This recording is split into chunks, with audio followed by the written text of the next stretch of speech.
मैं चाहता हूं तुमसे वो भारत जो राम राज्य में पलता था। मैं चाहता हूं तुमसे वो भारत जो गौतम बुद्ध शंकराचार्य के दिखाए मार्ग पर चलता था। मैं चाहता हूं तुमसे वो भारत जो विश्व गुरु कहलाता था। बस मैं इस कलयुग में तुमसे वही पुराना सत्य अहिंसा वाला भारत चाहता हूं। बस मैं तुमसे वही पुराना सत्य अहिंसा वाला भारत चाहता हूं। दीपक सिंह पवार, आप लीगल एडवाइजर हैं कोऑपरेटिव एनजीओ ट्रस्ट के, और आपने एक बयान छेड़ रखा है 0% करप्शन कि भ्रष्टाचार के संबंध में क्या कानूनी प्रोविजंस हैं और सरकार इसमें क्या दिशा निर्देश चाहती है, और उस दिशा निर्देश को आगे बढ़ाते हुए दीपक सिंह पवार एडवोकेट साहब लीगल एडवाइजर जी ने आज आपसे कुछ क्वेश्चंस और आंसर की अपेक्षा करेंगे। आप जिनको सुनने आए हैं ऐसे पर्सनालिटी जी को मैं बुलाऊंगा कि वो अपना आके व्याख्यान दें। दीपक सिंह पवार जी, धन्यवाद। आइए।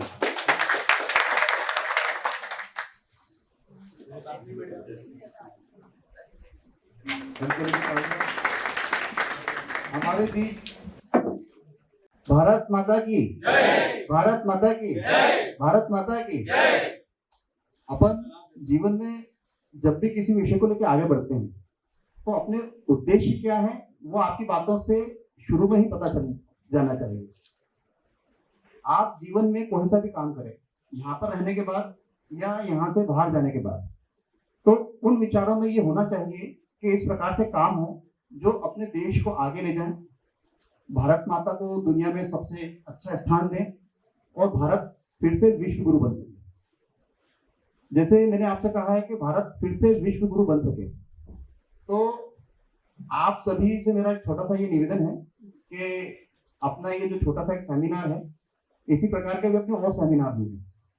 तो यहाँ पे ना तो मैं आपको कुछ पढ़ाने आया हूँ ना कुछ सिखाने आया हूँ, मैं सिर्फ आपसे बात करने आया हूँ। तो ये बिल्कुल मत सोचिएगा कि मैं कोई क्वेश्चन आपसे पूछूंगा कि भाई संविधान में इस आर्टिकल का मतलब बताओ, ये खुद ही सब बता दूंगा क्योंकि अपना फर्स्ट कार्यक्रम है। और ये कार्यक्रम क्यों है मैं आपको बताता हूँ। ये फर्स्ट कार्यक्रम इसलिए है कि एक नेशनल डिबेट प्रतियोगिता शुरू होने वाली है जिसका विषय रहेगा 0% करप्शन। तो क्योंकि अपन सब यहाँ लॉ के स्टूडेंट बैठे हैं, अपन कानून की समझ रखते हैं, तो कार्यक्रम को आगे बढ़ाने से पहले मैं चेतन सर, आशीष सर, अपने प्रिंसिपल सर, आप सबका धन्यवाद देना चाहूँगा कि आपने इतने अच्छा कार्यक्रम के लिए हमें मौका दिया और हमारी बात रखने का हमें समय दिया, और आप सबको बहुत बहुत धन्यवाद दूंगा जो आप सब यहाँ पर उपस्थित हैं। तो शॉर्ट में मैं अपनी बात शुरू करता हूँ। एक राष्ट्रीय प्रतियोगिता होने वाली है जिसका नाम है अधिनियम विश्व गुरु। अधिनियम का मतलब होता है एक्ट। आप सिर्फ बातों को समझिएगा, एंजॉय करिएगा, उसको लोड मत लीजिएगा, है ना। तो अधिनियम तो तब कहलाता है जब कोई कानून बन जाता है, तो उसके पहले वो क्या कहलाता है, प्रस्तावित कानून। अब मान के चलिए अगर इस विषय पे मैं पिछले 20 सालों से काम कर रहा हूँ कि देश में 0% करप्शन होना चाहिए और 100% भ्रष्टाचार, गरीबी, बेरोजगारी समाप्त हो सकती है। अब सुनने में कितना अजीब लगता है, क्योंकि शुरू से अपन ने एक ही चीज सीखी है कि ये संभव ही नहीं है। क्या सुना है अपन ने कि ये इम्पॉसिबल है, और अपने दिमाग में यही चीज बैठ चुकी है कि ये इम्पॉसिबल है। लेकिन अगर मैं 8 साल पहले या 10 साल पहले ये बात करता तो मेरे लिए भी इम्पॉसिबल थी, क्योंकि कभी मैंने उस दिशा में काम नहीं करा। आपने नेशनल न्यूज चैनल पर बहुत सारे कार्यक्रम देखे होंगे, बेस्ट सिंगर, अच्छे सिंगर निकलते हैं देश के लिए, बेस्ट डांसर, अच्छे डांसर निकलते हैं। लेकिन हम ये जो शो लेकर आ रहे हैं, यानी जो नेशनल डिबेट कंपटीशन है, उसके साथ साथ ये पैरेलल टॉक शोज चलेंगे, नेशनल चैनल्स पे भी रहेंगे। लेकिन शुरुआत अपन इंदौर और मध्य प्रदेश से कर रहे हैं। उसमें डीजियाना न्यूज चैनल्स और भी स्टेट के जो दूसरे बड़े इंडिया न्यूज जो नेशनल लेवल पर हैं, सब कहीं ना कहीं अपने साथ कोलैबोरेट उसमें रहेंगे। तो अब दो बातें हो गई। पहली, नेशनल डिबेट कंपटीशन की, डिबेट नहीं बोलेंगे उसको, भाषण प्रतियोगिता अपन बोलेंगे, और निबंध प्रतियोगिता बोलेंगे। विषय क्या रहेगा मैंने आपको समझाने की कोशिश करी है। क्या रहेगा विषय, सुनने में कैसा लगता है? सपना, असंभव। तो अपना एक छोटा सा प्रयास है जो मैंने अपनी बात बीच में अधूरी छोड़ दी कि आज तक आपने कितनी प्रकार की कॉम्पिटिशन देखी है, जो मैंने आपको अभी थोड़ी देर पहले बताया, कितनी प्रकार की देखी है, डांस की देखी, बेस्ट डांसर, बेस्ट सिंगर्स देखे, लेकिन ये जो बेस्ट कॉमेडियन आपने देखे हैं, लेकिन अब ये जो प्रतियोगिता आ रही है, ये देश में पहली इस प्रकार की प्रतियोगिता जिसमें आप बोलोगे कि भविष्य के जन नेता, फ्यूचर लीडर्स ऑफ इंडिया। तो देश को क्या चाहिए? फ्यूचर्स ऑफ लीडर, अच्छे जन नेता जो विचारधाराओं को आगे बढ़ा सके। अगर कोई विषय अधूरा है तो उसे पूरा कर सके। कोई भी विषय अपने आप में पूर्ण नहीं होता है, हर चीज की कहीं ना कहीं से शुरुआत होती है। तो हम क्या बोलेंगे कि हम इस विषय पे शुरुआत करने जा रहे हैं। क्या करने जा रहे हैं? शुरुआत करने जा रहे हैं। तो एक हमने रफ ड्राफ्ट तैयार करा है जिसको आप बोल सकते हैं प्रस्तावित अधिनियम। प्रस्तावित अधिनियम, प्रस्तावित इसलिए क्योंकि जब कानून आता है तब वो एक्ट और अधिनियम कहलाता है, उसके पहले वो सब प्रस्तावित ही रहता है। अब चूंकि अपन सब लॉ के स्टूडेंट हैं तो बहुत चीजें मैं शॉर्ट में छोटी छोटी कंप्लीट करना चाहूंगा कि संविधान आपका क्या बोलता है। अभी सब संविधान तक पहुंच गए होंगे पढ़ने के लिए, तो जब आप कॉन्स्टिट्यूशन पढ़ेंगे ना, तो कॉन्स्टिट्यूशन को आपको अगर अच्छे से पढ़ना और समझना है तो सबसे पहले आप आर्टिकल 368 और आर्टिकल 13 ये दोनों पढ़िएगा। अगर आपने ये दो आर्टिकल पढ़ लिए और ये दो आर्टिकल आपने समझ लिए तो आपने मान के चले संविधान को 90% अपने आप समझ लिया। क्योंकि आज तक जो कॉन्स्टिट्यूशन लड़ाई हुई है कि संविधान में चेंज करने की ताकत कितनी है, संविधान को किस हद तक बदला जा सकता है, उसमें क्या क्या चेंजेस सरकार कर सकती है, सुप्रीम कोर्ट कहाँ उसको रोक सकती है, तो वो सारी लड़ाइयां मौजूद है पूरे संविधान में। सबसे मजेदार यही दो आर्टिकल हैं, एक बोलता है करो और एक बोलता है मत करो, और सुप्रीम कोर्ट फिर उसकी व्याख्या करता है। अब सुप्रीम कोर्ट की भी एक बहुत छोटी सी विषय आपको बताता हूँ। जैसे अपन सुप्रीम कोर्ट की जब बात करते हैं, माननीय सर्वोच्च न्यायालय की आप बात कर रहे हैं यहाँ पर, तो जो सर्वोच्च न्यायालय के जो जजेस बैठे रहते हैं, तो जब अपना जो संविधान बना था तो संविधान सभा के जो अपने अध्यक्ष थे, सबको पता हुआ कौन थे, वरना मैं बता देता हूँ, भीमराव अम्बेडकर जी अपने। तो अपना जो संविधान बना था तो उसमें किसी भी विषय पे वोटिंग नहीं हुई। वोटिंग आप समझते हैं? जैसे कि आप ये विषय लेकर आए कि संविधान में आना चाहिए या नहीं आना चाहिए, तो वोटिंग का उसमें कोई प्रावधान नहीं था, यानी था लेकिन वोटिंग नहीं हुई। तो जैसे ये विषय आना चाहिए तो इसमें से ये हटा देना चाहिए, ये जोड़ देना चाहिए, तो वो आम सहमति बना के उन विषयों को संविधान में जोड़ा गया है। तो बहुत सारे विरोधाभास यानी जो एक दूसरे के अगेंस्ट होते हैं, वो अपने संविधान में समाये हुए हैं। अब चूंकि अपन नया देश थे, नया संविधान का अपन निर्माण कर रहे थे, संविधान को लेकर अपन आगे बढ़ रहे थे, लेकिन आप भारत का संविधान पढ़ेंगे ना तो कहीं ना कहीं आप कुछ धाराओं को ऐसा मानेंगे कि यार आप अध्यादेश क्यों ला सकते हैं। अध्यादेश एक शॉर्ट रास्ता होता है कि मुझे कानून अगर कोई बनाना है तो उसकी बहुत प्रक्रिया है। प्रक्रिया क्या है कि अगर लोकसभा पे कोई कानून बन रहे हैं तो पहले मैं लोकसभा, राज्यसभा, यानी लोकसभा से पारित कराऊंगा, फिर राज्यसभा से पारित कराऊंगा, और अगर वो कानून अब अपनी एक अनुसूची होती है, अनुसूची मैं बताते जाऊंगा, किसी से पूछूंगा नहीं, क्योंकि फिर देखिए आर्टिकल 246 संविधान का, आर्टिकल 246 राज्य और केंद्र को कानून बनाने की शक्ति देता संविधान के अंदर, कि दोनों अपने अनुसार कानून बना सकते हैं। 246 क्या बोलता है? अनुसूची। अनुसूची यानी कि किस विषय पर राज्य कानून बना सकते हैं, किस विषय पे केंद्र कानून बना सकते हैं, और ऐसे कौन से विषय जिस पे दोनों कानून बना सकते हैं। और यदि कोई विषय छूट जाता है तो वो ऑब्वियसली केंद्र के पाले में चले जाता है। तो पहला कॉन्सेप्ट आपका क्लियर हो गया कि संविधान में कहां लिखा है कि कानून कैसे बनेंगे और कहां से आएंगे, है ना। अब जब कोई नए विषय आते हैं और जब नए विषय को आप ड्राफ्ट करके सभा में लेकर आते हैं तो वो सभी सांसदों को पढ़ने के लिए दिया जाता है, उसमें बहस होती है, फिर बहुमत के आधार पर पारित होता है। तो अगर आपको कोई सिंपल कानून लाना है जिसमें संविधान को आप छेड़छाड़ नहीं कर रहे हो तो वो स्पष्ट बहुमत से आ जाता है। स्पष्ट बहुमत यानी हाँ 50%, यानी 51 लोग अगर आपके साथ है तो कानून देश में आ जाएगा। लेकिन अगर आपको संविधान में बदलाव करना है, अगर आपके संविधान के किसी आर्टिकल को आपको समाप्त करना है या संविधान में कोई नया आर्टिकल ऐड करना है तो आपको 2/3 बहुमत चाहिए। कितना चाहिए? 2/3 बहुमत चाहिए। और 2/3 बहुमत के साथ राज्यों की भी सहमति चाहिए। कितने? 2/3 राज्यों की भी सहमति लगेगी। तो अभी लेटेस्ट उदाहरण आपके लिए क्या है? जीएसटी। तो आपके जीएसटी जो एक्ट आया है, इसमें इतनी बड़ी एक्सरसाइज करना पड़ेगी। तो आपको यह सब बताने का उद्देश्य यह है कि जिस विषय को अपन आगे लेकर बढ़ रहे हैं, तो कहीं ना कहीं संविधान जैसा विषय बहुत गहराई से वहां पर आता है। अब जैसे बीच में मैं एक बात कर रहा था सुप्रीम कोर्ट की, माननीय सर्वोच्च न्यायालय की, तो शंकरी प्रसाद एक मामला था। अगर कॉन्स्टिट्यूशन में आप पढ़ना चाहोगे, मैं भी आपको कॉलेज के स्टूडेंट रहा हूं, तो शंकरी प्रसाद में जब कोई विषय आया तो उसने कहा कि नहीं यार ये सही है। फिर वही मामला गोलकनाथ में जाके समाप्त हो गया। यानी फिर वापस सुप्रीम कोर्ट ने क्या बोल दिया कि गलत है, और फिर मामला फिर आगे बढ़ा। फिर केशवानंद भारती के बीच में एक दो चीजें और आई, लेकिन आपको इंपॉर्टेंट माइलस्टोन्स बता रहा हूं। फिर केशवानंद भारती आ गया। फिर केशवानंद भारती में बोला गया कि नहीं भैया वो शंकरी प्रसाद वाला विषय सही था। तो यहां समझने की बात यह है कि सुप्रीम कोर्ट की राय भी बदलती है, लेकिन केशवानंद भारती आने के बाद वो सारी चीजें क्लियर हो गई। और केशवानंद भारती केस में जब अपना 42वां संशोधन हुआ था, संविधान संशोधन हुआ था, जिसको अपन मिनी कॉन्स्टिट्यूशन बोलते हैं, उसमें इतने बदलाव हुए कि अगर आप पढ़ोगे तो शायद से एक संविधान वो अपने आप में बन गया। लेकिन फिर बात हुई कि संविधान में आपने कोई बदलाव तो कर दिया, अब सही है गलत, तो कहां जाएगी लड़ाई? सुप्रीम कोर्ट जाएगी। तो केशवानंद भारती का जो फाइनल जजमेंट है, जो आज भी जीवित है और जो मेरे को लगता है कि लाइफ टाइम तक जीवित रहेगा, तो कई लोगों को ये समझ नहीं आता कि केशवानंद भारती केस जीते थे क्या हार गए थे? हाँ, तो केशवानंद जी केस हार गए थे, लेकिन संविधान की समझ बहुत मजबूत हो गई थी, क्योंकि 13 जजेस की बेंच बैठी थी, जो आज तक की मेरे ख्याल से तो सबसे हाईएस्ट बेंच है।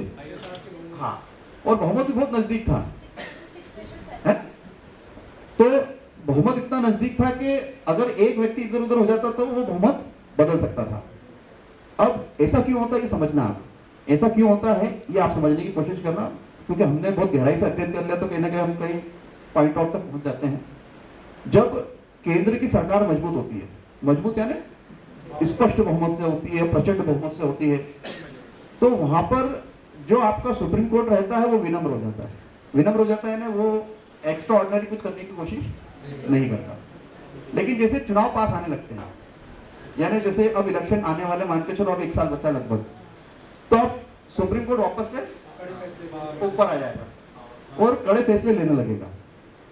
क्या हुआ था जब इमरजेंसी लगी थी, तो इमरजेंसी के अगेंस्ट लोगों हाई कोर्ट गए थे, तो 6 हाई कोर्ट ने कहा था कि इमरजेंसी गलत है। लेकिन एडीएम जबलपुर का एक मामला था अपने मध्य प्रदेश से रिलेटेड, उस मामले में सुप्रीम कोर्ट ने क्या बोल दिया कि इमरजेंसी सही है, तो वो 6 फैसले आपके गलत हो गए।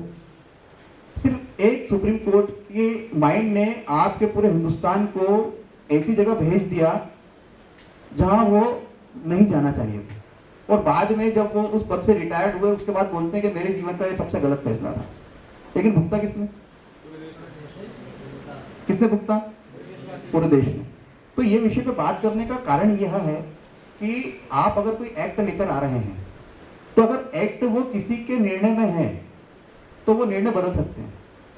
लेकिन अगर कोई एक्ट आपका कॉन्क्रीट है, तो कॉन्क्रीट का मतलब ये रहता है कि मैं अगर हाईएस्ट लेवल पे पहुंच भी गया तो मैं उस चीज को ना मॉडिफाई कर सकता हूं, ना मैं उसको छेड़ सकता हूं। तो इसका मतलब वो क्या हो गया? कॉन्क्रीट हो गया। अब चाहे हाई कोर्ट चीफ जस्टिस कौन बन जाए, कोई भी बन जाए, XYZ कोई भी बन जाए, आप सर्वोच्च पद पर पहुंच जाए, तो आप किसी भी चीज को मैनिपुलेट नहीं कर पाएंगे। क्या नहीं कर पाएंगे? मैनिपुलेट। अब अधिनियम विश्व गुरु पर अपन आ जाते हैं।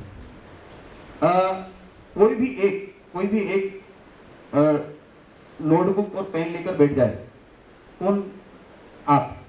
मैं आपको ये दे देता हूं, इसको लिखो आप, उसमें लिखा जाएगा पेपर पे। अधिनियम विश्व गुरु आने के बाद देश का 100% भ्रष्टाचार, गरीबी, बेरोजगारी समाप्त हो जाएगी। अगर इसमें कोई कमी है तो आप और हम मिलकर ढूंढेंगे और उन कमियों को हम दूर करेंगे। अब ये प्रस्तावित है, फाइनल ड्राफ्ट नहीं है। अभी आपके प्रतिनिधि महोदय, आपका नाम क्या है? शुभम द्विवेदी जी आपके प्रतिनिधि हो गए। तो अपन अब आगे बढ़ना चाहते हैं, है ना? अब अपन अपने टॉपिक पे आना चाहते हैं, और टॉपिक भी कोई बड़ा नहीं है, मात्र 15 मिनट में आपका टॉपिक समाप्त हो जाएगा। संविधान की मैंने आपसे बात कर ली, केशवानंद भारती का विषय हो गया। तो केशवानंद भारती के फाइनल जजमेंट का मतलब यह था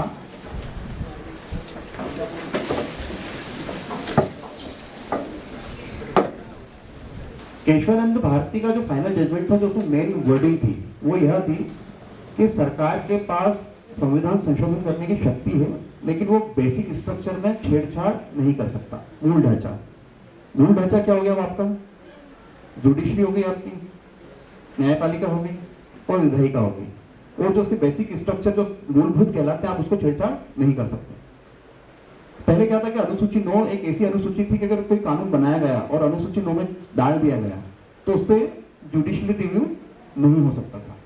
लेकिन इसके बाद केशवानंद भारती में बोला गया कि ठीक है साहब, जो पहले हो गया तो हो गया, लेकिन अगर अब ऐसा कोई विषय आएगा तो हम चेक करेंगे। वो बात है कि चेक आज तक एक भी नहीं हुआ है। तो अब जो अपन नेशनल लेवल पे जो कंपटीशन स्टार्ट होने जाने वाली है, जो मुख्य तौर से लॉ के स्टूडेंटों को बिलोंग करेंगे, अब अपन उसी टॉपिक पर रहेंगे। और प्रस्तावित अधिनियम विश्व गुरु यदि देश में आ जाता है तो देश का 100% भ्रष्टाचार, गरीबी, बेरोजगारी 100% समाप्त हो जाएगी। और यदि इसमें कोई कमी होगी तो इस राष्ट्रीय निबंध प्रतियोगिता और भाषण प्रतियोगिता के माध्यम से अपन वो कमिटी फाइंड आउट करेंगे और उसके सुझाव सबसे आमंत्रित करेंगे। और जो सबके सुझाव और अपने को निबंध के माध्यम से लिखित डॉक्यूमेंट मिलेंगे, वो अपना दस्तावेज हो जाएगा, जिसको मिलकर अपन फुलफिल करने की कोशिश करेंगे। देश को संचालित कौन करता है? टॉप पर प्रधानमंत्री बैठा है, सांसद, विधायक, फिर नीचे प्रशासनिक अधिकारी आ गए, न्यायपालिका आ गई। अब ये मान के चले कि देश में कानून जब राज्यसभा लोकसभा ये मिलकर बनाते हैं तो राज्यसभा लोकसभा को कौन इलेक्ट करके भेजता है? आप लोग वोट कौन डालते हैं? सिटीजन्स आप वोट डालते हैं। तो अभी पॉइंट आप नोट करिएगा, जो आपके प्रतिनिधि हैं, कि आप वोट डालेंगे, आप उसकी सरकार बनाएंगे, है ना? तो सरकार अल्टीमेट कौन बना रहा है? आप बना रहे हैं। ये फर्स्ट पॉइंट क्लियर हो गया, अपन इससे आगे बढ़े। हाँ, अगर कोई अच्छा कानून आता है जिससे देश को कुछ फायदे होने वाले हैं, तो फायदे क्या होंगे मैं थोड़ा सा पढ़ना चाहूंगा। अभी इसको आप सिर्फ समझिएगा और एंजॉय करिएगा, है ना? उसको कॉन्क्रीट पे कहीं पे डिसीजन लेने की कोशिश मत करिएगा। कि भ्रष्टाचार भी कई प्रकार के होते हैं, लेकिन अपन अभी सिर्फ आर्थिक भ्रष्टाचार पर बात कर रहे हैं। अपन धार्मिक भ्रष्टाचार की बात नहीं कर रहे हैं, अपन राजनीतिक भ्रष्टाचार की बात नहीं कर रहे हैं, अपन सिर्फ अभी आर्थिक भ्रष्टाचार के विषय पे बात कर रहे हैं। आर्थिक भ्रष्टाचार के मुख्य कारण क्या होते हैं? अब मैं पूछूंगा तो बहुत सारे प्रश्न उठकर आएंगे, लेकिन मोटे मोटे तौर पर मैं बता देता हूं कि आप किसी को रिश्वत देते हैं, अगर रिश्वत नहीं दे पाते हैं तो उसके बदले किसी को कोई वस्तु देने की कोशिश करते हैं, जो भ्रष्टाचार के मुख्य कारण होते हैं। तो अब जो हमने 8 साल पहले किताब लिखी थी, अब 8 साल पहले हमने जो किताब लिखी थी उसमें क्या क्या विषय थे वो मैं आपको बताता हूँ।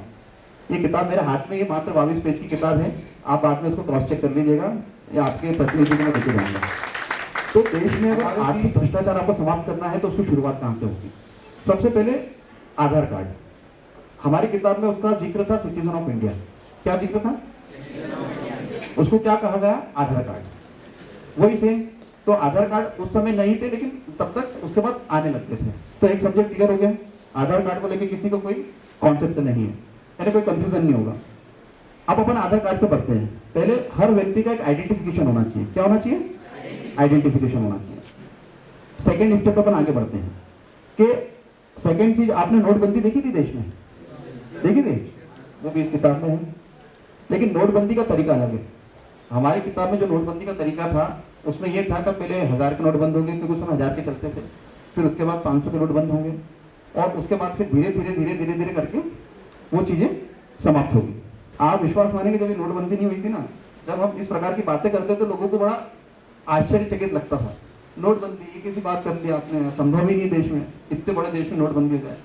लेकिन अगर हमारे अनुसार नोटबंदी होती तो किसी को लाइन में नहीं लगना पड़ता, वो किराने की दुकान पे भी जाके अपने नोट बदल सकता था। नोटबंदी तक अपन आगे बढ़ गए। अब अपन जब बहुत पीछे तक चले, अपन जब आर्थिक विषय पे बात करें तो जीवन के अपन प्रथम काल में एक दूसरे से लेन देन का तरीका क्या उपयोग में लाते थे? हाँ, अनाज के बदले अनाज, अनाज के बदले कुछ और सामान दे दिया, यही था। उससे अपन सभ्यता से और आगे आ गए। कहाँ आ गए? तो फिर आगे क्या आ गया? ताम्र मुद्रा, स्वर्ण मुद्रा, ये आ गए। अब इससे अपन और आगे निकल गए। उसके बाद क्या आ गया? करेंसी। आपकी वर्तमान करेंसी काय की है? हाँ, रुपीज की, राइट। अब रुपीज जो छपकर आते हैं वो काय पर आते हैं? कागज के नोट पे, लेकिन फिर भी वो वैल्यूबल है। क्या रहता है, किसी भी सरकार को जब नोट छापना रहते हैं तो उसके अगेंस्ट गोल्ड, सिल्वर या प्लेटिनम ऐसी कोई भी मूल्यवान वस्तु आरबीआई में स्टॉक होती है, फिर उसके आधार पर करेंसी आती है। इसीलिए आपकी करेंसी की वैल्यू है। तो अधिनियम विश्व गुरु के अंतर्गत अब नोट के बाद आप काय पर आ गए? काय पर आ गए? ऑनलाइन सिस्टम, जिसको आप क्या बोलोगे? ई बैंकिंग। कितने लोग कर रहे हैं? हाँ। हम जब 8 साल पहले इस विषय पर बात करते थे कि वह सब्जी वाला 5 रुपए भी ऑनलाइन ले लेगा, तो किसी को यकीन ही नहीं होता था। और जब ये बात हम 12, 13, 14 या 15 साल पहले करते तो लोगों को तो अजूबा ही लगती थी। तो आज ऐसा है कि सब्जी वाले 5-10 रुपए ले लेते हैं क्या? ले लेते हैं ऑनलाइन, जिसके पास सुविधा होती है। क्यों ले लेते हैं? क्योंकि वो आसान हो गया। क्या हो गया? और उसको इसलिए लेना पड़ रहा है क्योंकि अगर उसको व्यापार चलाना है, अगर उसके 2 ग्राहक वापस चले गए, क्या डिजिटल नहीं है क्या? अरे यार यार भैया मेरे पास खुले नहीं थे, मैं आगे जाता हूँ। तो कहने का मतलब ये कि डिजिटल मोड पर सब आ चुके हैं। अब मेरा ये मानना है कि कानून का जो फर्स्ट स्टेप रहेगा वो क्या रहेगा? देश में फिर से नोटबंदी। क्या रहेगा? यहां से आप नोट करते चलिए, देश में नोटबंदी हो गई है ना, लेकिन अब आपको लाइन में नहीं लगना है। क्या नहीं करना है? अपने देश की आबादी कितनी? लगभग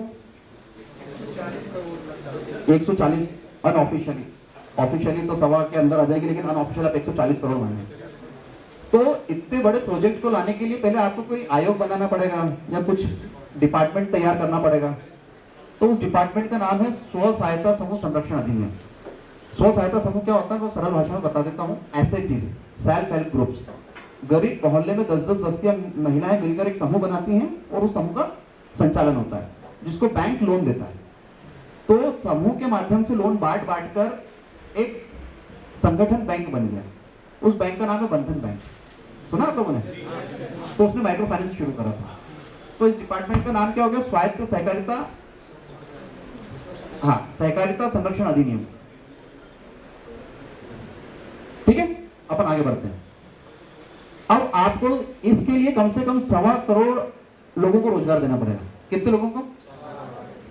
ऑलरेडी गवर्नमेंट के पास इतना एम्प्लॉयमेंट है, यानी इतना लाव लश्कर है, जिसकी वो तनख्वाहें देने में बड़ी दिक्कत हो जाती है, बहुत सारी परेशानियां हो जाती है।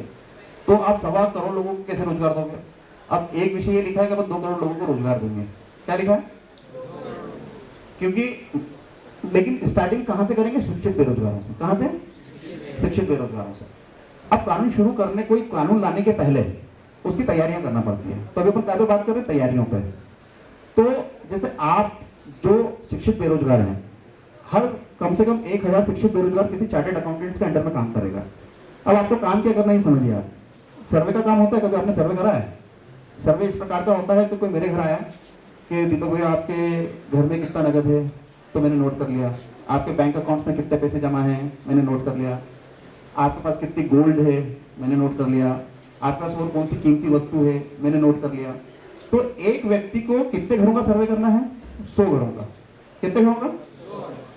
तो अगर एक व्यक्ति के घर उसको 1 दिन लग रहा है सर्वे करने में, तो एक व्यक्ति सर्वे कितने दिन में कर सकता है? कम से कम 100 दिन में। तो अपन 100 को 200 मान लें हाईएस्ट। तो यानी 6 महीने के, एक को तो 100 के घर ही जाना, उससे ज्यादा जाना ही नहीं उसको। तो ये संभव है कि नहीं जो मैं आपसे बात कर रहा हूं कि एक व्यक्ति एक घर का सर्वे करेगा तो 90 दिन में, 100 दिन में निपटा लेगा, लेकिन फिर भी अपन उसको 200 दिन मान रहे हैं। कितने दिन मान रहे हैं? तो एक दिन में एक घर का सर्वे तो हो सकता है ना? ठीक है, अपन इससे आगे बढ़ते हैं। अब नोटबंदी के बाद जो नियम आएंगे, वो नियम में किताब में जो मैं पढ़ के सुना देता हूँ आपको, मैं बताते जाता हूँ। किताब है, बाद में भैया क्रॉस चेक करेंगे। बिना बिल के कोई भी व्यवहार मान्य नहीं होगा। जैसे अभी आप जो ऑनलाइन पेमेंट करते हैं वो बिना बिल के भी कर देते हैं, लेकिन बिना बिल के कोई भी व्यवहार मान्य नहीं होगा। अब ये इतने बड़े इलेक्ट्रॉनिक सिस्टम में बिल कौन जनरेट करेगा? तो अभी आप जो ट्रांजेक्शन्स करते हैं तो उसका सीरियल नंबर आता है 1 2 3 4 5 6, तो यहाँ आपका क्या हो जाएगा? बिल नंबर हो जाएगा। जो बड़े पेमेंट रहेंगे तो दुकानदार बिल इशू करते हैं, जिसमें कोई भी आप किसी भी कपड़े खरीदेंगे, जूते खरीदेंगे, कुछ भी खरीदेंगे, उसमें बिल इशू होते हैं, बिल का नंबर आ जाएगा।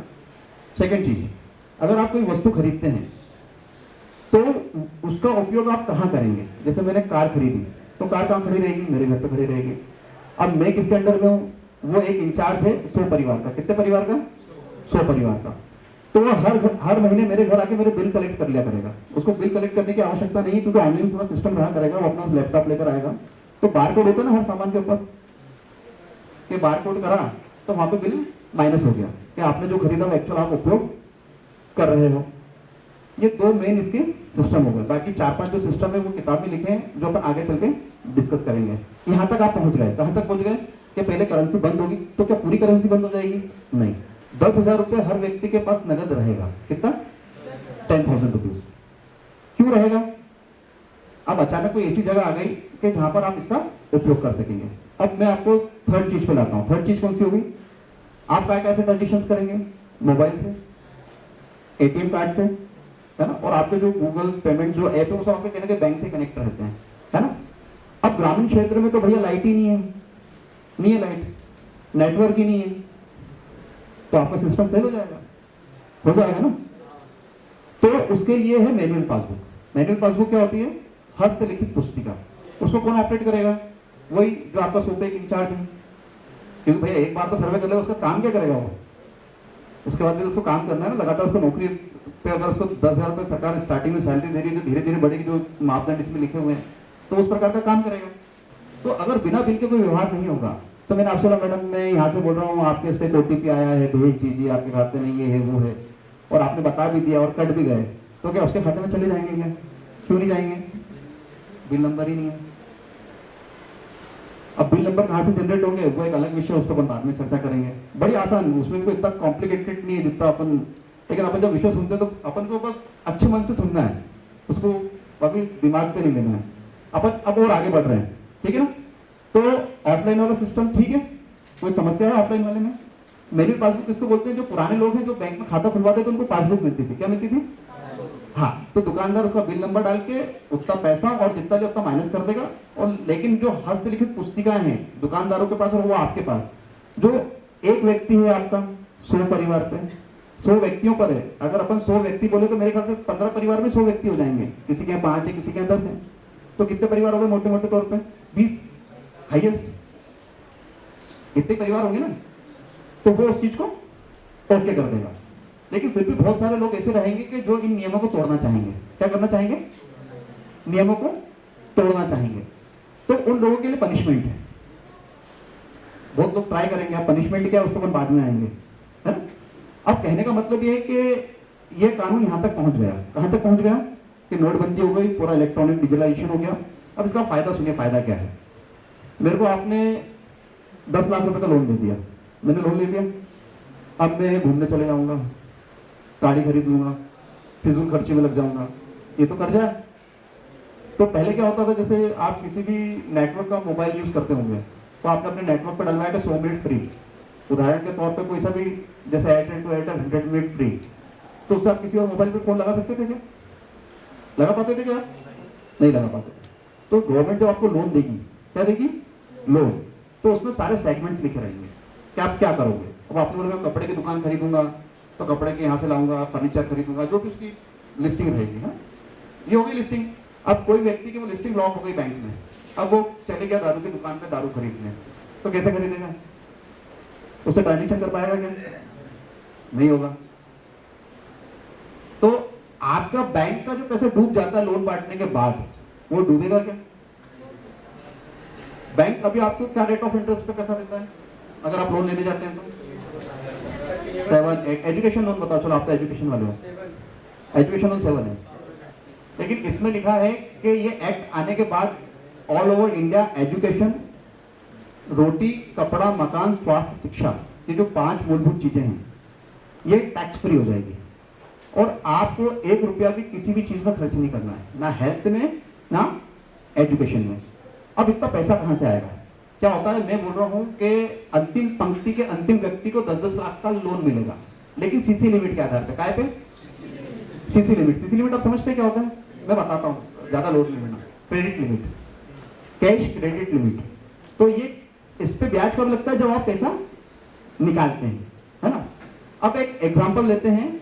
अब फर्स्ट लाइन में 1 2 3 4 5 है ना, 6 7 8 9 10, ये 10 लोग हैं, है ना। और एक चीज इस कानून में और है कि बैंकों का सेंट्रलाइजेशन होगा। सेंट्रलाइजेशन क्या होता है? हाँ, देखा कि आपने होते हुए देखा कि बैंकों का एकीकरण देखा? वो भी इसी किताब में लिखा हुआ कि अगर आपको इस रोड मैप पे चलना तो बैंकों को आपको सेंट्रलाइज करना पड़ेगा। और आखिरी में एक ही अकाउंट बचेगा। कौन सा अकाउंट बचेगा? RBI account. क्या बचेगा? आरबीआई। आपके यूपीआई जो चलाना आप आरबीआई अकाउंट से चलाओ। उसका कारण, आपने नोटबंदी कर दी, पूरा पैसा वापस से करेंसी गवर्नमेंट के पास आ गई, आपने डिजिटल करेंसी दे दी। क्या दे दी? और 10,000 रुपीज का अमाउंट दे दिया हाईएस्ट, वो भी जिसको आवश्यकता होगी उसको। अब ये 10 खाते ऑपरेट हो रहे हैं, ये मान के चलो कि पूरे हिंदुस्तान का पैसा है। क्या है ना। अब आप खड़े हो जाओ, है ना। मैं आरबीआई हो गया, क्या हो गया मैं? मेरे पास उदाहरण के तौर पे 10 करोड़ रुपए। कितने हैं? अब आपका एक प्लॉट है 1 करोड़ रुपए का, है ना। अब उधर से आप खड़े हो जाओ भैया लास्ट। अब इन्होंने अपना प्लॉट उनको बेचा। किसको बेचा? कितने का प्लॉट है इनका? 1 करोड़ रुपए का। उन्होंने इनको कितने दिए? ये 1 करोड़ रुपए इन्होंने कहां से निकाले? कहां गया? उन्होंने किसको दिया? इनका खाता कहां है? आरबीआई को कितने पैसे का माइनस गया? आरबीआई हुआ क्या? हाँ, नोट करा आपने? अब बैठ जाओ। तो आरबीआई की लिक्विडिटी कम हो रही है क्या? कहीं कहीं कहीं हो रही है क्या? अब हमने लिखा है कि एक बेरोजगार को 10,000 रुपए बेरोजगारी भत्ता देंगे, लेकिन 4 घंटे काम करना पड़ेगा। क्या करना पड़ेगा? 4 घंटे काम। अब आप जब सभी शिक्षित बेरोजगारों को लोन दे दोगे यार नौकरी दे दोगे 10,000 की, तो कितना लोड आएगा देश के ऊपर? इतना पैसा। अब आपका पैसा काय में खर्च हो रहा है? खाने में, जो वापस रिटर्न नहीं होता है। जैसे जीडीपी जो होती है, जीडीपी वो होती है जो आपके सिस्टम में चलती रहती है। जैसे मैंने 10 रुपए का समोसा लिया और खा गया तो समाप्त हो गई जीडीपी, लेकिन 10 का नोट कहाँ पहुंच गया? दुकानदार के पास। अब वो जहां उपयोग करेगा वो जीडीपी में चलती रहेगी। एक समय हम बोलते थे कि जीडीपी एक्चुअल नहीं है, यानी जीडीपी किसी भी देश के आंकड़े आ जाते कि जीडीपी हमारी अच्छी है। तो जीडीपी अच्छी होने से देश की हालत अच्छी हो जाती है क्या? नहीं होती है। हालत कब अच्छी होती है कि जब मैं किसी बस्ती में जाऊं शाम को और एक किसी गरीब परिवार के घर खाना खाने के लिए बैठ जाऊं और उसकी थाली के अंदर दाल भी हो, चावल भी हो, सब्जी भी हो, रोटी भी हो, तो क्या हुआ? तो जीडीपी अच्छी है कि वो थाली अच्छी है? आंकड़ों की जादूगरी और बाजीगरी और एक्चुअल दोनों में अंतर है। अब यहां लिखा है कि स्टूडेंट को पैसा ही नहीं देना पढ़ाई में। क्या देने की आवश्यकता है? जब सरकार के पास इतना पैसा है, इंफ्रास्ट्रक्चर आप बनाओगे तो इंफ्रास्ट्रक्चर में आपका पैसा कहां खर्च होगा? डेवलपमेंट में। गवर्नमेंट के पास कितना टैक्स आएगा? आप टैक्स को छुपा पाओगे सरकार से? और जो छुपाने की कोशिश करेंगे सजा तो मैंने बताई नहीं। मैंने कहा है कि देश में 3 साल के अंदर हर किसी के पास मकान मिल जाएगा, लेकिन मकान की साइज 12 बाय 32 से 30 बाय 50 तक है। कितनी है? 12। तो 30 आप अगर पहला मकान खरीदेंगे तो रजिस्ट्री फ्री है। क्या है? तो कहीं ऐसा कोई कानून याद आ रहा है जिसमें कि कुछ इस प्रकार का कोई प्रावधान आया हो या उससे मिलता जुलता कोई प्रावधान आया? अगर आप 20 लाख रुपए से कम का मकान खरीदते हैं तो सरकार 2,56,000 रुपए आपको देती है। हाँ, वही 20 लाख से नीचे वाला है, क्योंकि भाई आप अमीर हो तो टैक्स रजिस्ट्री के पैसे भरना चाहिए आपको। ये तो उसके लिए जो बेचारा गरीब है, कमजोर वर्ग का है।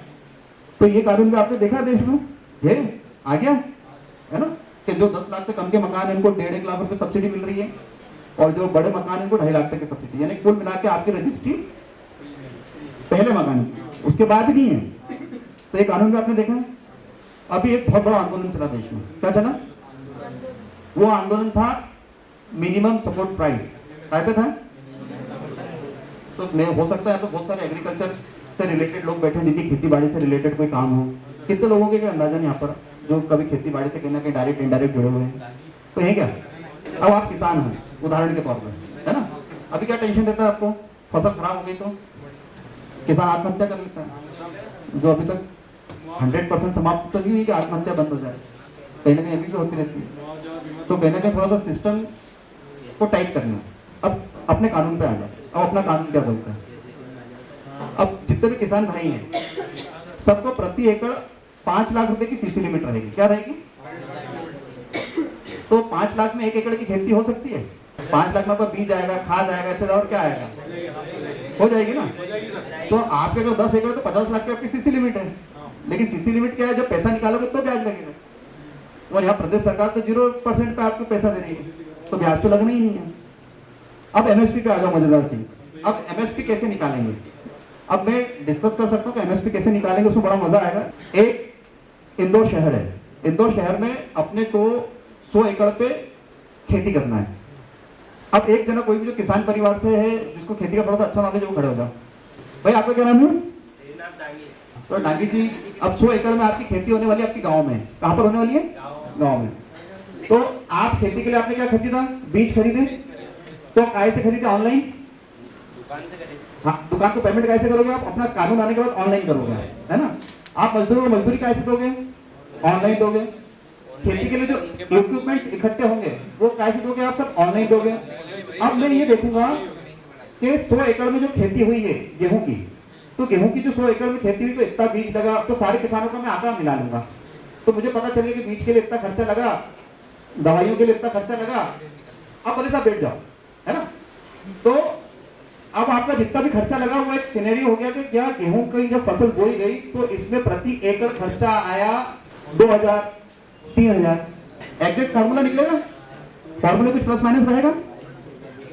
आपकी जो फसल है वो सबसे पहले सरकार खरीदेगी। कौन खरीदेगी? जिसको बोलेंगे एमएसपी। अब एमएसपी कौन डिसाइड करेगा? आप करोगे कि साहब ये देखो, ये एक आंकड़ा है, आपको प्रति एकड़ 10,000 रुपए का खर्चा आया है। अब हमको कम से कम 10,000 का हमने चूंकि खर्चा करा और मेहनत करी है, तो कम से कम 40% से तो ज्यादा मिलना चाहिए। तो 14,000 रुपए हम मिनिमम लेंगे। लेकिन अगर आप एक फसल का 40% ले रहे हो और साल भर में अगर 3 फसल ले रहे हो तो पैसा तो डबल हो रहा है आपका, यही हो रहा है। लेकिन इससे आपकी एग्रीकल्चर इकोनॉमी जबरदस्त हाइट पे हो जाएगी। और इस फॉर्मूले में मैं बोल रहा हूँ किसी भी किसान को परेशानी नहीं आएगी। आप जिससे भी डिस्कस करोगे बोलेगा बेस्ट फॉर्मूला, इस पे काम होना चाहिए, है ना। अब अपन और आगे आ जाते हैं थोड़ा सा, करप्शन। क्योंकि देखो कानून कौन बनाएगा देश में? बताओ कौन बनाएगा? हाँ, है ना। अब अपन ने ये मसौदा, अपन ये मानते हैं कि अपन नेशनल डिबेट कंपटीशन जो करा रहे हैं उसमें अपना मसौदा तैयार हो गया। तो ये मसौदा तैयार होने से कानून देश में आ जाएगा क्या? देश में कानून बनाने की जिनके पास शक्तियां हैं, तो वर्तमान में शक्ति किसके पास है? मैं डिस्कशन में नहीं जाऊंगा, मैं थोड़ा जल्दी कंक्लूड करना है इसलिए बताते जाऊंगा। प्राइम मिनिस्टर, है ना। अगर प्रधानमंत्री चाहे तो कोई भी कानून देश में आसानी से आ सकता है, बहुत आसान है। जब धारा 370 जैसी हट सकती है ना, तो कोई भी कानून देश में आ सकता है। तो आप ये मत बोलना कि कानून कभी देश में आ ही नहीं सकता। लेकिन चाहिए क्या? जब कोई इतना ईमानदार और इतना वजनदार व्यक्ति ऊपर बैठ जाए कि भैया लाना है, क्या बोलेगा? तो कानून आ सकता है कि नहीं आ सकता? तो भाषण प्रतियोगिता के जो लास्ट अपना 30 सेकेंड्स रहेंगे, तो कानून में जब आप राय दोगे कि भैया आर्थिक कानून का हमको ड्राफ्ट मिला है, हमने पढ़ा है, और इस ड्राफ्ट के आने के बाद इतना प्रतिशत मेरे अनुसार समाप्त हो जाएगा, और इसमें ये पॉइंट बच रहे हैं, और इन पॉइंट में ये जोड़ा जाना चाहिए। क्या जोड़ा जाना चाहिए? जो आपके मन में आ जाए। अगर कोई प्रश्न आया तो उत्तर भी आएगा, जैसे हम मन में सोचते थे तो उत्तर हमको मिलते थे, तो उसका वो उत्तर भी लिखेगा कि भाई ये होना चाहिए। तो फिर वो सारे विषय को जोड़ा जाएगा। अब एक ड्राफ्ट तैयार हो गया, तो लास्ट के 30 मिनट 30 सेकेंड्स के आपके वीडियो में आपको क्या करना है? उस व्यक्ति को अप्रोच करना है। क्या करना है? कैसे अप्रोच करोगे? कि माननीय देश के प्रधानमंत्री जी, मैं छात्र 100 एंड 100 हमारे द्वारा राष्ट्र प्रतियोगिता में भाग लिया गया, यह कानून बनाएगा, मैंने कानून पढ़ा है, समझा है, अच्छा है और सही। क्या है? और इतना प्रतिशत तो बिल्कुल सही है। अगर 100% नहीं है तो इतना प्रतिशत तो बिल्कुल सही है, और ये कानून देश में आना चाहिए। मैं आपसे अपील करती हूँ। क्या करती हूँ? मैं अपील करता हूँ। तो अगर उनको लग गया कि यार वाकई जब इतनी जगह इसका ट्रायल हो रहा है, क्या हो रहा है? ट्रायल हो रहा है। तो ट्रायल हो रहा है तो इसका मतलब कानून सही है यार। तो एक बार विचार करना चाहिए, आ सकता है कि नहीं आ सकता है। अब क्या रहेगा? कोई भी कानून देश में आ जाए और पूरी कानून की व्यवस्था बिगाड़ दे, क्या कर दे? तो इस कानून में एक चीज और लिखी है। क्या लिखी है? कानून किसी पे भी थोपा नहीं जाएगा। क्या नहीं जाएगा?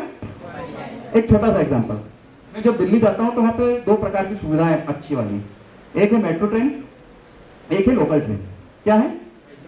अब मेरी इच्छा है, चाहे तो मैं लोकल ट्रेन से जाऊं, चाहूं तो मैं मेट्रो से जाऊं। आप कोई गांव का टिपिकल गांव का कोई व्यक्ति जब काय में जाता है, लोकल ट्रेन में जाता है तो क्या करेगा, अपना इतना सारा सामान लेगा, यहाँ पे पटक देगा, खाने की चीज खाने लगेगा, उसकी थूकने की इच्छा होगी तो थूक भी देगा। काय में करता है ये सब वो, लोकल ट्रेन में करता है। लेकिन जैसे ही वो व्यक्ति, वही व्यक्ति जो ये सब हरकतें कर रहा है, लेकिन जैसे ही वो मेट्रो स्टेशन पहुंचता है तो सबसे पहले टिकट लेता है। यहाँ पे बहुत सारे बिना टिकट के मिल जाएंगे, लेकिन मेट्रो में एक भी बिना टिकट का जा ही नहीं सकता, आज तक मैं जा पाया है। क्यों? क्योंकि एक सिस्टम है, टिकट लेगा, आपकी चेकिंग होगी, आप इंटर करोगे, आप अपने ट्रेन में बैठोगे, स्टेशन पे उतरोगे, टोकन वापस डब्बे में डालोगे, उसके बाद आप बाहर निकलोगे। और इतने सफर के बीच ना वहां पे थूकेगा, ना ही कोई गंदगी फैलाएगा, और कर दिया तो क्या है फिर, फाइन है। और फाइन से कोई भी बच नहीं पाता। क्यों? क्योंकि सर्वेलेंस है। तो कानून में थोड़ा सा सजा का प्रावधान इसलिए रखना पड़ता है क्योंकि कुछ हट धर्मिता या होती होती है जो मानव स्वभाव है। तो मेरे कहने का मतलब समझ गए कि ये कानून आने के बाद ये चॉइस किसकी रहेगी, आपकी रहेगी कि आपको इसमें आना है। आप आ गए तो वेल एंड गुड, आपकी शिक्षा फ्री होगी, नहीं आना तो कोई बात नहीं, आप बड़े घर के, आप अपने पैसों से पढ़ते रहिए। आप इस कानून में आ गए तो आपकी जितनी भी बीमारी होगी 1 से 50 लाख 1 करोड़ तक की सब फ्री है। नहीं आना चाहो तो कोई बात नहीं, आप बड़े घर के होंगे तो आप अपना इलाज खुद ही करा लोगे। आप इस कानून में आना चाहते हैं कि भैया मेरे को लॉ कंप्लीट करने के बाद अब मेरे को कोई व्यापार करना है, मेरी फर्म खोलना है, तो ठीक है साहब, 10 लाख की सीसी लिमिट है आपके पास। अगर आप कानून में आओगे तो फिर आपको कानून का पालन भी करना पड़ेगा, और कानून में नहीं आना तो आपको 10 लाख की सीसी लिमिट नहीं मिलेगी। किसान है कि भाई मैं तो इसी कानून के अंतर्गत खेती करना चाहता हूँ, क्योंकि इस कानून में एक चीज और है, फसल बीमा। सुना आपने कभी? देश में आ गया है क्या? आ गया है ना, वो भी इसी में लिखा हुआ है। क्या में लिखा हुआ है? इसी में। फसल बीमा क्यों? किसी की फसल खराब हो गई तो गवर्नमेंट उससे पॉलिसी लेके एडजस्ट कर देगा, तो उसको कम से कम कर्जदार नहीं कहलाएगा। क्या नहीं कहलाएगा? मैं तो अब इसी कानून से खेती करना चाहूंगा सर। आपका स्वागत है, आप कानून में आ जाओ। आप बड़े किसान हो, आप नहीं आना चाहते, कोई बात नहीं, आप बताओ। तो मेरे को, और इस कानून का लास्ट जो कंक्लूजन है वो ये है कि जब देश का 70% व्यक्ति अगर इस कानून को अडॉप्ट कर लेगा तो फिर 100% हो जाएगा। लेकिन अगर 70% तक नहीं पहुंचेगा तो किसी के लिए कंपलसरी नहीं रहेगा। लेकिन चूंकि 2/3 बहुमत तो चाहिए ना, तो लोकसभा और राज्यसभा का बहुमत देने से अच्छा अपन पब्लिक का 2/3 बहुमत ले लेना। तो भाई जब 70 से कंप्लीट हो गया, जैसे 75 क्रॉस हुआ तो फिर सब पे लागू हो गया। किस पर लागू हो गया? सब पे लागू हो गया। क्योंकि इस एक्ट में एक स्टार्टिंग का पैराग्राफ बताता हूं मैं, जो मैंने लिखा है, या सबसे राय लेके जो लिखा है, कोई भी व्यक्ति करप्ट नहीं है, कोई भी व्यक्ति करप्ट सिस्टम है। कौन है? जैसे आप में से मान के चले कोई IAS अधिकारी बन गया है ना, कलेक्टर बन के आपके पोस्ट पे चले गए, आप साल 2 साल तो बड़े ईमानदार रहने की कोशिश करोगे, बिल्कुल अपने रंग के साथ। लेकिन धीरे धीरे आपको समझ में आएगा वो अगर कलेक्ट्री करना है, कलेक्टर बन के किसी शहर में, तो एडजस्टमेंट करना पड़ेंगे। क्या करना पड़ेंगे? तो सिस्टम करप्ट हुआ, वो व्यक्ति तो अच्छा रहना चाहता था। यहाँ पे आज भी शहर में इतनी संपत्तियां हैं कि एक व्यक्ति को पहला 30x50 का मकान दिया जा सकता है। दिक्कत क्या है कि एक ही व्यक्ति ने 10-10 प्लॉट ले रखे हैं। बस कि इस कानून में आने के बाद जो आपके 10 घर हैं वो आपको नो सरेंडर करना पड़ेंगे, लेकिन मुआवजे के साथ। क्या के साथ? सरकार आपसे फ्री में नहीं लेगी, लेकिन वो जो नगद आएगा वो कहां चले जाएगा? RBI के पास। उसने बेचा ना 10 करोड़ में, तो उसके 10 करोड़ कहां आ गए? मेरे पास आ गए। अब मेरे पास है, उनके पास जाएंगे, उनके पास जाएंगे तो घूम फिर के कहां आएंगे? लेकिन संसाधन क्या हो गया उसका पास? हाँ। अब लास्ट, इस देश में अपन रहते हैं, अब मेरे को इस देश की डिमांड एंड सप्लाई पता करना है। क्या पता करना है? और मैं आपसे बोलता हूं कि ऐसी डिमांड एंड सप्लाई में आपको पता करके दे सकता हूं कि भविष्य में किस सेक्टर में कितनी नौकरियां निकलेगी और कितनी लोगों की आवश्यकता है। मैं आपको ये पता करके देता हूं कि किस घर में कितनी सुई की आवश्यकता लगेगी 1 साल के अंदर। मैं आपको पता करके देता हूं कि एक किसान को कितने एकड़ पे क्या फसल बोना है। कैसे करूंगा बताओ? चलो इस पे एक छोटा सा सबकी राय ले लेते हैं, क्योंकि लास्ट पॉइंट चल रहा है। कोई 1, 2, 3, 4 जिसके मन में आए, मुझे इस प्रश्न का थोड़ा सा अपने अनुसार उत्तर देने की कोशिश करो। कैसे कर पाओगे ये विषय? सर, एक जैसे अभी अपना फ्यूल सेक्टर बहुत ही हाई जा रहा है, हाँ। और फ्यूल की क्राइसिस आने वाली है इन द नियर फ्यूचर। तो अभी इलेक्ट्रिकल सेक्टर बढ़ते जा रहा है, जैसे तो इलेक्ट्रिकल फील्ड में एम्प्लॉयमेंट बढ़ेगा, डिमांड भी बढ़ेगी। और यानी ये अनुमान, ये देश का पहला कानून रहेगा जो अंतिम पंक्ति के अंतिम व्यक्ति से शुरू होगा। ऐसा क्यों? क्योंकि सबसे पहले स्व सहायता समूह बनेंगे। समूह माइक्रो फाइनेंस जो होते हैं, 10 महिलाओं ने समूह बनाया। अब आपको इस कानून में आना है ना? अब इस कानून में आना है, आपको लोन चाहिए समूह के माध्यम से गरीब परिवार को, बस्तियों को। तो मैं बोल रहा हूँ यार मैं आपको लोन तो दूंगा, लेकिन आपके घर की डिमांड एंड सप्लाई बताओ। तो आपने लिखा कि भैया मेरे को एक उदाहरण समझने की कोशिश करना, एक सूची बना के दी कि मेरे को महीने का घर में क्या क्या लगता है, मेरी क्या क्या आवश्यकता है और मैं किस चीज़ों पर खर्च करता हूँ। अब जैसे इन्होंने बोला कि भैया मेरी किराने की सूची पकड़ो आप, तो सबसे पहले कि वो 5 किलो शक्कर लगेगी, कौन करवाएगा वो काम? अरे वो पहले व्यक्ति को तो आप भूलिएगा जो आपके घर आएगा, वो आपके साथ इत्मीनान से बैठ के भरेगा। कैसे भरेगा? इत्मीनान के साथ। अब उदाहरण समझना, इन्होंने अपनी सूची आ गई, ये पूरा देश बैठा है। क्या बैठा है ये? आप चला, मुझे पता चल गया कि मेरे को साल का 10,000 किलो गेहूं लगेगा। कितना लगेगा? तो मेरे किसान भाई को क्या बोलूंगा कि भाई तू 10,000 किलो तक बोल, 1-2 किलो ज्यादा बोले, 100-200 किलो। तो फसल जो बहुत ज्यादा होने का जिसके रेट घट जाते थे, घटेंगे क्या? मेरे को कपास कितनी चाहिए, कपड़े कितने बनाना पता रहेगा कि नहीं रहेगा? मुझे दाल कितनी चाहिए, चावल कितनी चाहिए, पता रहेगा कि नहीं रहेगा? तो ये फॉर्मूला आप लोगों के दिमाग में पहले क्यों नहीं आया? क्योंकि आपने किसी ने आपसे बात ही नहीं करी ना इस विषय में। आपसे आज तक इससे पहले कितने लोगों ने 0% करप्शन सेमिनार में भाग लिया, बताओ मेरे को। आज बात हुई है तो विचार आए ना मन में, ये विचार आगे बढ़ेंगे ना। आगे बढ़ेंगे तो भविष्य के जन नेता निकलेंगे ना। तो अब काय में भाग लोगे आप? अधिनियम। लेकिन ये क्या है? प्रस्तावित है। क्या है? अब इसको कानून में कौन तब्दील कराएगा, बताओ? कौन कराएगा? बिल्कुल राइट, आप और हम। कौन कराएगा? और अगर आपको इसमें कोई इंटरेस्ट नहीं तो कानून कभी जीवन में नहीं आएगा। कि समझ आपके पास है तो आप किसी से डिबेट कर सकते हो कि भैया मैंने कानून समझा है, बहुत अच्छा, आप हो सकता है आपने समझा नहीं हो, बिना समझे बात कर रहे हो। अब मैं आपसे पूछना चाहूंगा कि आपके अनुसार कितने प्रतिशत तक भ्रष्टाचार समाप्त हो सकता है इस कानून के आने के बाद? अचीव कर पाएंगे कि नहीं कर पाएंगे? कर पाएंगे। तो 90 के आसपास तो पहुंच जाएंगे, है ना? विरोध होगा और अंत में उसे स्वीकार कर लिया जाएगा। तो मैं हूँ गवर्नमेंट लॉ कॉलेज में, छात्रों ने अधिनियम विश्व गुरु सेमिनार अटेंड करा है। अब कितना % करप्शन समाप्त हो सकता है, अपन सभी छात्रों से उनकी एक बुलंद आवाज में जानना चाहूंगा। तो कितना प्रतिशत करप्शन समाप्त हो सकता है? अगर आप मिलोगे तो 100 हो जाएगा, लेकिन 90 तक सब एग्री हैं? 90% करप्शन समाप्त हो जाएगा? हो जाएगा? 100 तक करोगे? साथ रहोगे? साथ लड़ोगे? देश को विश्व गुरु बनाओगे? जय हिंद, जय भारत।